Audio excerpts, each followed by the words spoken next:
बांगलादेशातून एक अतिशय भीषण आणि हृदयद्रावक बातमी समोर येत आहे।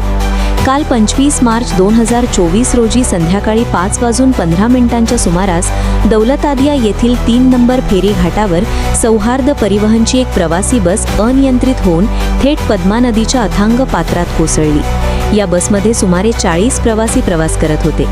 या अपघातानंतर प्रशासकीय मदत पोहोचण्यापूर्वीच तिथे उपस्थित असलेल्या स्थानिक नागरिकांनी माणुसकीचं दर्शन घडवले। उपस्थित प्रत्यक्षदर्शींनी दिलेल्या माहितीनुसार बस पाण्यात पडताच स्थानिक लोकांनी धाव घेतली।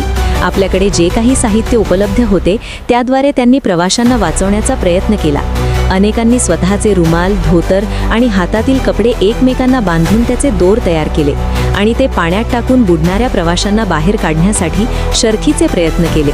स्थानिकांच्या या समयसूचकतेमुळे काही प्रवाशांचे प्राण वाचवण्यात यश आले आहे।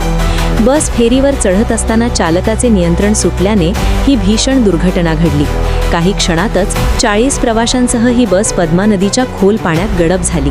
घटनेची माहिती मिळताच आता बांगलादेशचे आपत्ती व्यवस्थापन पथक आणि पोलीस घटनास्थळी दाखल झाले असून अधिकृत बचाव कार्य युद्धपातळीवर सुरू आहे। अद्याप अनेक प्रवासी बेपत्ता असून शोधकार्य सुरू आहे। जखमींना तातडीने जवळच्या रुग्णालयात दाखल करण्यात आले आहे। पद्मा नदीच्या या पात्रात सध्या भीतीचे आणि चिंतेचे वातावरण आहे।